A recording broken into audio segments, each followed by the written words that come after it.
రంగారెడ్డి జిల్లా ఎల్లారెడ్డి మండల కేంద్రంలో కాంగ్రెస్ నాయకులపై వచ్చిన అభియోగాలపై కాంగ్రెస్ మండల అధ్యక్షుడు కూర్మ సాయిబాబా విలేకరుల సమావేశం నిర్వహించారు. సందర్భంగా మాట్లాడుతూ మేము ఎలాంటి పొరపాటు చేయలేదని, మా పార్టీలో మా ఎదుగుదల ఓర్వలేక కావాలని తప్పుడు ఆరోపణలు చేస్తున్నారన్నారు. మేము డబ్బులు తీసుకుంటున్నట్లు నిరూపిస్తే బహిరంగ చర్చకు వస్తామని, మీడియా ముందు నిజారోపణకు సిద్ధమని అన్నారు. నాగం గోపికృష్ణ మాట్లాడుతూ కావాలని పనిగట్టుకొని తప్పుడు ఆరోపణలు చేయడం సరికాదని అన్నారు. మీకు దమ్ము ధైర్యం ఉంటే, మీ వద్ద సరియైన ఆధారాలు ఉంటే తీసుకొని గాంధీ చౌక్ లేదా అంబేద్కర్ చౌరస్తాకు రావాలని తెలిపారు. కార్యక్రమంలో ZPTC Usha Goud, ex ZPTC Gayazuddin, Vinod Goud, Santosh Nayak, Srinivas, శంకర్లు పాల్గొన్నారు. మా మీద బురద తల్లుతూ మేము డబ్బులు తీసుకున్నామని చెప్పేసి, మేము దుష్ప్రచారం చేస్తున్నామని చెప్పేసి, మేము దుర్భాషలాడుతున్నామని చెప్పేసి మా మీద ఏవేవైతే పుట్టిస్తున్నారో ఇవన్నీ కూడా అవాస్తవం. నేను ఎవరినైతే నా ఇంటి దగ్గర తీసుకుపోయి పని చేయించుకున్న గవర్నమెంట్ హాస్పిటల్ అని చెప్తున్నారో ఇది కూడా అవాస్తవం. ఇవన్నీ కూడా ఏమన్నా ఆయన దగ్గర రుజువులు ఉంటే, ఏదన్నా ఆయన దగ్గర ప్రూఫ్ ఉంటే నేను బహిరంగంగా చర్చకు నేను సిద్ధమున్నా.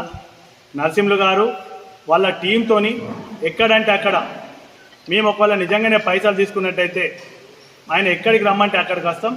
బహిరంగంగా చర్చకు రెడీ ఉన్నాం. ఆ చర్చలో పాల్గొంటాం. ఒక సైడు మేముంటాము, ఒక సైడు మీడియా మిత్రులు ఉంటారు, ఇంకో సైడు వాళ్ళు కూడా ఉంటారు. బహిరంగ చర్చలోనే పాల్గొందాం, చర్చలోనే మాట్లాడదాం. ఏదైతే వాళ్ళ దగ్గర నిజాలు ఉన్నాయో వాళ్ళని ఏమంటారు బహిరంగంగా అందరికి చూపెట్టాలని చెప్పేసి మీడియా ముఖంగా అందరూ కూడా చెప్తున్నా. ఒకవేళ చూపెట్టని పక్షంలో కంపల్సరిగా మేము ఈ విషయంలో కోర్టుకు వెళ్తాం, పరువు నష్టం దావా కేసేస్తామని చెప్పేసి మీడియా ముఖంగా తెలియజేస్తున్నాం. గత వారం రోజుల నుంచి మన ఎల్లారెడ్డి గౌరవ వైస్ ఎంపీ గారు నరసింహులు గారు కుర్మ సాయిబాబా మీద, నాగం గోపికృష్ణ మీద, అక్కడ శానిటరీ సూపర్వైజర్ ఆశమూల సాయిబాబా మీద ఒక రూమర్ పుట్టించింది. ఆ విషయం మీకు కూడా తెలుసు.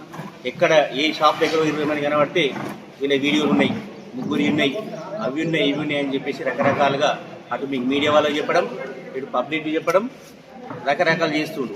సరే, మొన్న ప్రెస్ మీట్ పెట్టిండు ఆయన, ఒక బీజేపీ పార్టీ అధ్యక్షుడు ప్రెస్ మీట్ పెట్టిండు. అది ఆయన ఒకటే చెప్పాలా, ఏమున్నాయో ప్రెస్ మీట్ నువ్వు బయట పెట్టాలి. సాయిబాబాది ఏముంది, నాగం గోపికృష్ణ ఏముంది, ఆశమూల సాయిబాబా ఉంది, నువ్వు బయట పెట్టా, నా దగ్గర ఉన్నాయి అని ఈ ఫేక్ మాటలు చెప్పుకుంటా అటు పాపం మీడియా వాళ్ళని పరిచయం చేస్తున్నావు, అటు గౌరవ వృత్తున్నటువంటి ప్రభుత్వ ఆసుపత్రి సిబ్బందిని పరిచయం చేస్తున్నావు, ఇటు రాజకీయంగా మేము ఎదుగుతున్నామని మా ఎమ్మెల్యే గారిని, మా ప్రభుత్వాన్ని మచ్చ చేసేటట్టు నువ్వు ప్రవర్తిస్తున్నావు. ఖబర్దార్ నరసింహులు, నేను ఇదే మీడియా నుంచి ప్రశ్నిస్తున్నా.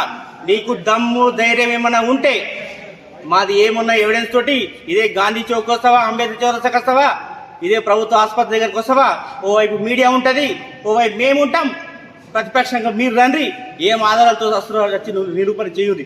ఇష్టం ఉన్నట్టు మాట్లాడడానికి ఎన్ని గుండెలు మీకు, ఏం మాట్లాడతారు? మా ఎమ్మెల్యే మా పిఎల్ పైసలు తీసుకున్నారా, నిరూపణ చేస్తావా? ఎప్పుడు రిక్రూట్మెంట్ అయింది అక్కడ శానిటైజరు, ఎవరు హయాంలో అయింది, అప్పుడు ఎమ్మెల్యే ఎవరు ఉన్నారు, ఎవరు పైసలు ఇచ్చిర్రు, న్యాయ విచారణ జరిపిరి, ప్రభుత్వ పరంగా మొత్తం విచారణ జరిపిరి. దోషులు ఎవరు ఎంత వాడైనా సరే, మా పార్టీతో సంబంధం లేదు, ఎవడైనా సరే, ఈ పార్టీ ఆ పార్టీ అని కాదు, తప్పు చేస్తే ఎవరైనా శిక్షించే బాధ్యత ప్రభుత్వానికి ఉంటుంది, న్యాయపరంగా ఉంది. కానీ ఇటువంటి పరువు నష్టం చేసేటటువంటి వల్గర్ లాంగ్వేజ్ ని ఇష్టం ఉన్నట్టు మాట్లాడుతుంటే మేము ఊరుకునే లేదు. న్యాయపరంగా ఖచ్చితంగా పరువు నష్టం వేస్తాం. ఇక ముందు ఇటువంటి మాటలు మాట్లాడలకు నీ విజ్ఞత వదిలేస్తున్నాం. చాలా ఆలోచించి మాట్లాడాలా.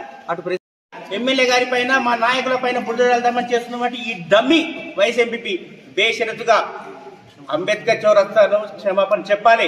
నీకు దమ్ము ధైర్యం ఉంటే ఈ వేదిక నుంచి మీడియా ద్వారా నేను అడుగుతున్నా, నీ ప్రూఫ్ తీసుకొని నీకు దమ్ముంటే 24 గంటల రా, మా మీడియాని తీసుకొని మేము వస్తాం, ప్రతిపక్షం మీరు రండి, నిరూపణ చేయండి.